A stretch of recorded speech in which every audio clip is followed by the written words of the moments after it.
Hotel ஸ்டைலில் பாசிப்பருப்பும் ரவ்வாவும் வைத்து ஒரு அருமையான பொங்கல் செய்ய போகிறேன். செய்முறையை பார்த்துருவோம். அஸ்ஸலாமு அலைக்கும். வெல்கம் டு எஃப்எம் சமையல். ஹலோ ஃப்ரெண்ட்ஸ், எல்லோரும் அப்படி இருக்கீங்க? அடுப்பை ஆன் பண்ணியிருக்கேன். 1/4 கப் அளவுக்கு பாசிப்பருப்பு, 1 கப்பு ரவ்வானா 1/4 கப்பு அளவுக்கு பாசிப்பருப்பு எடுத்திருக்கேன். நல்லா ஒரு 3 முறை வாஷ் பண்ணிவிட்டு அடுப்பை ஆன் பண்ணி ஒரு குக்கரில் 1 டம்ளர் அளவுக்கு தண்ணி விட்டு பாசிப்பருப்புடன் டீஸ்பூன் அளவுக்கு மஞ்சத்தூள் போட்டு உப்பு போட்டுக்கணும். இதில் துவரம் பருப்போ பாசிப்பருப்போ நம்ம வேக வைக்கும்போது அந்த குக்கர் சின்ன டிப்ஸு, குக்கரில் நம்ம வேக வைக்கும்போது விசில் விடும்போது பொங்காமல் வரும் அந்த உப்பு சேர்த்தா. அந்தமாதிரி செய்து பாருங்கள், பொங்காது. உப்பு சேர்த்துருக்கேன். அதனால் ரவா பொங்கல் நம்ம செய்யும் போது அதுலேயும் பார்த்து நம்ம போட்டுப்போம். இப்போ 3 விசில் விட்டு அடுப்பு ஆஃப் பண்ணுவோம். அது ஒரு பக்கம் இருக்கட்டும். அடுப்பு ஆன் பண்ணி ஒரு கடாயில் 2 டீஸ்பூன் அளவுக்கு பசு நெய் விட்டுருக்கேன். ரவா நம்ம உப்புமா செய்தாலோ பொங்கல் செய்தாலோ வறுத்துட்டு செய்யும் போது கட்டிகள் படாது. அதனால் ரவா 1 கப்பு, காப்படி அளவுனா 1 கப்பு அளவுக்கு எடுத்திருக்கேன். எடுத்துட்டு ரவாவை நல்லா வறுத்துக்கணும். நல்லா வறுத்துட்டு நல்லா கொஞ்சம் பொன்னிறமாக ஆகணும். ரொம்ப பொன்னிறமாக ஆக வேண்டாம். ஆனால் கிட்டக்கையே இருக்குன்னு கருகிடும். அதனால் ஓரளவுக்கு நம்ம வறுத்துட்டு ரொம்ப அதுக்காக பொன்னிறமாலாம் ஆக வேணாம். இந்த அளவுக்கு வறுத்தா போதும். ஒரு தட்டுக்கு மாற்றிடுறேன். மாற்றிட்டு இதுக்குள்ளே இப்போ பொங்கலுக்கு உள்ளது தேவையானவை என்னென்ன எடுத்துக்கிறோன்னு பார்த்துப்போம். வெங்காயம் 2 எடுத்திருக்கேன், மீடியமான வெங்காயம். அப்புறம் மல்லி சிறிது எடுத்திருக்கேன். பச்சை மிளகா 1 எடுத்திருக்கேன். ஏன்னா நீங்கள் 2 போட்டுக்கங்க. 1 கப்பு அளவுக்கு நீங்கள் ரவா எடுத்துக்கிறதா இருந்தாக்கா. அதனால் மல்லியும் நான் காரம் வேணான்னு 1 எடுத்திருக்கேன். நீங்கள் 2 எடுத்துக்கலாம். காரத்துக்கு தகுந்த மாதிரி போட்டுக்கோங்க. இதை கட் பண்ணிப்போம். நீங்கள் கையில் கட் பண்ணுறதா இருந்தால் பொடிசாக கட் பண்ணிக்கோங்க. நான் மல்லியும் இதுலேயே கட் பண்ணிக்கிட்டேன். இதை எடுத்து வச்சுப்போம். இது ஒரு பக்கம் இருக்கட்டும். அடுப்பு ஆன் பண்ணி அதே கடாயில் நான் ஆயில் ஒரு 3 டீஸ்பூன் அளவுக்கு விட்டுருக்கேன். பசு நெய் 1 டீஸ்பூன். இது நெய்யிலே செய்தால் இன்னும் சுவை கூடுதலாக இருக்கும். நான் கொஞ்சம் ஆயிலும் சேர்த்துட்டு நெய்யும் சேர்த்துருக்கேன். சேர்த்துட்டு நான் ஒரு கப்பு அளவுக்கு தாங்க செய்தேன். ஆனால் இன்னும் செய்திருக்கலாம், இன்னும் ஒரு 1.5 கப்பு அளவுக்கு செய்திருக்கலான்னு தோணுச்சு. ஏன்னா அவ்வளோ சுவையாக இருந்துச்சு. அது எங்களுக்கே பத்தலை. அதனால தான் 1.5 கப்பு அளவுக்கு எடுத்துருக்கலான்னு தோணுச்சு.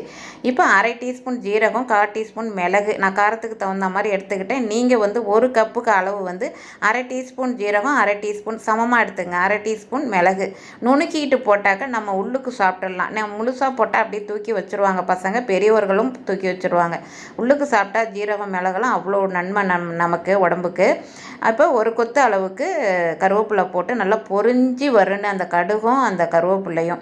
ஏன்னா பொரியாமல் எதையுமே சட்னி செய்தாலோ நம்ம பொங்கல் செய்தாலோ அந்த கடுகுலாம் பொரியாமல் செய்திடாதீங்க. இப்போ வெங்காயத்தை நல்லா வதக்கிடுவோம். வதக்கிட்டு நல்லா வதக்கின உடனே தான் நம்ம அந்த டம்ளர் 1 கப்புக்கு எடுத்துருக்கோன்னா 2 கப்பு அளவுக்கு தண்ணி விடணும். பாசிப்பருப்பில் நான் உப்பு சேர்த்துருக்கேன். அதனால் கொஞ்சமாக பெருங்காயத்தூள் சேர்த்துப்போம்.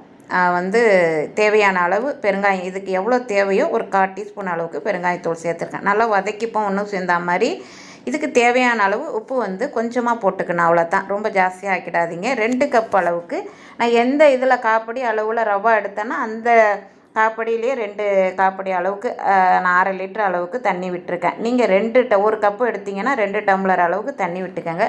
அளவு சொல்கிறேன். இப்போ உப்பு போட்டு மூடிடணும்.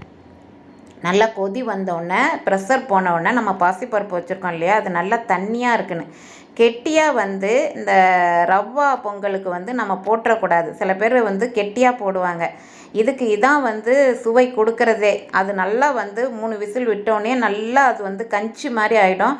நல்லா பாசிப்பருப்பே தெரியாது, அப்படியே கரைஞ்சிடும். அதை நீங்கள் அப்படி கரையிலன்னா கூட கரண்டியில் நல்லா ஒரு மிக்ஸ் பண்ணி விடுங்க. அதை ரொம்ப நம்ம ரொம்ப கெட்டி பதத்துக்கு இருந்தால் அது நல்லாவும் இருக்காது. கிண்டும் போது சமமாக வராது, ஒன்று சேர்ந்தா மாதிரி ரொம்ப பிசுறு தட்டினா மாதிரி கெட்டிகளாக ஆகிடும். அதனால் கொஞ்சம் 1/2 டம்ளர் அளவுக்கு அந்த தண்ணி நான் எப்படி சேர்த்தம் பாருங்கள், அந்த அளவுக்கு இருக்குன்னு. ஓரளவுக்கு கொஞ்சம் தண்ணி பதமாக இருக்குன்னு அந்த பாசிப்பருப்பை சேர்த்துட்டு ரவா வறுத்து வச்சுருக்கோம் இல்லையா, அதையும் சேர்த்துட்டு எல்லாம் ஒன்று சேர்ந்தா மாதிரி இது ஒரு 3 பேர் அளவுக்கு சாப்பிட்லாம். ஆனால் இன்னும் ஒரு 1.5 கப்பாக இருந்தாக்கா தாராளமாக சாப்பிட்லாம். இப்போ எல்லாத்தையும் ஒன்று சேர்ந்த மாதிரி நல்லா கெட்டிகள் வராது. அதனால் நல்லா கைவிடாமல் அடுப்பை மீடியமாக வச்சுக்கோங்க, ஹையில் வைக்காதீங்க. மீடியமாக வச்சுட்டு ஒன்று சேர்ந்த மாதிரி கிளறி விடுங்க. கிளறி விட்டுட்டு இதை ஒரு மூடி போட்டு ஒரு 3 நிமிஷத்தில் அடுப்பை சிம்மில் வச்சு மூடி போட்டு சிம்மில் வச்சு அடுப்பை ஆஃப் பண்ணிடணும். அவ்வளோதாங்க. சூப்பரான ஹோட்டல் ஸ்டைல் ரவா பாசிப்பருப்பு வைத்த பொங்கல் வந்து ரெடி ஆகிடும். அருமையாக ரெடி ஆகிடும். ஒரு 8 நிமிஷம் ஒரு 7 நிமிஷத்தில் ரெடி ஆகிடுச்சு. நம்ம வந்து கட் பண்ணுற நேரம் தான், ரவா வறுக்கிற நேரம் தான். அவ்வளோதாங்க. ஒரு 3 நிமிஷத்தில் அடுப்பை சிம்மில் வச்சு அடுப்பை ஆஃப் பண்ணுங்க. சூப்பரான பொங்கல் வந்து ரவா பாசிப்பருப்பு பொங்கல் வந்து ரெடி ஆகிடுச்சு. அருமையாக இருக்குது. பார்க்கும் போதே வாசனையாக இருக்குது. சூப்பராக இருந்துச்சுங்க. சொல்ல வார்த்தைகள் இல்லை. அதனால் வந்து உண்மையிலேயே சொல்கிறேன், சூப்பராக இருந்துச்சு. இது வந்து நான் அந்த பொங்கல் வந்து ஃபஸ்ட்டு முறை செய்கிறேன். ஏன்னா ஃபஸ்ட்டு முறை நீங்கள் செய்திருக்க மாட்டீங்க. நான் பொங்கல் வந்து ரவா மட்டும்தான் வைத்து மிளகு ஜீரகம் போட்டு பொங்கல் வைப்பேன். பாசிப்பருப்பு வைத்து நான் போட்டது இல்லை. இப்போ தான் ஃபஸ்ட்டு முறை நான் வந்து செய்திருக்கேன். சூப்பராக இருந்துச்சு. அருமையாக வந்துருச்சு. ஃபஸ்ட்டு எடுத்தோடனே எனக்கு சூப்பராக டேஸ்ட்டு வந்து சொல்லவும் முடியல, அவ்வளோ டேஸ்ட்டாக இருந்துச்சுங்க. இதை ஒரு ஹாட் பாக்ஸில் மாற்றி வச்சுருவோம், சூடாக சாப்பிட்லான்னு நான் வந்து எடுத்து மாற்றி வச்சுட்டேன். அப்புறம் ஒரு கிண்ணத்தில் வந்து சமமாக ஆக்கிட்டு ஹோட்டலில் வைக்கிற மாதிரியே நான் வந்து ஒரு வாழை இலை தட்டில் வந்து மாற்றி, இன்றைக்கி சாம்பார் தான் வச்சுருந்தேன் மதியம், அதை வந்து நான் வச்சுட்டேன். நீங்கள் தேங்காய் சட்னியும் சாம்பார் கூட சேர்த்து சாப்பிட்லாம், இன்னும் அட்டகாசமாக இருக்கும். இல்லைன்னா தேங்காய் சட்னி மட்டும் வைத்து கூட சாப்பிட்லாம். சாம்பாரோ தேங்காய் சட்னியோ எப்படி வேணாலும் நம்ம சாப்பிட்டுக்கலாம். அந்த கிண்ணத்தை வந்து நம்ம வந்து தட்டி விட்டுட்டாவே நமக்கு வந்து ஹோட்டல் ஸ்டைலில் கிடச்சிரும். பக்கத்தில் வந்து நான் வந்து சாம்பாரை ஊற்றி வச்சுட்டேன் அந்த கிண்ணத்துலேயே. அனைவரும் எஃப்எம் சமையல் பிடித்திருந்தால் சப்ஸ்கிரைப் பண்ணாதவங்க சப்ஸ்கிரைப் பண்ணுங்கள், லைக் பண்ணுங்கள், ஷேர் பண்ணுங்கள். தேங்க்யூ ஃபார் வாட்சிங்.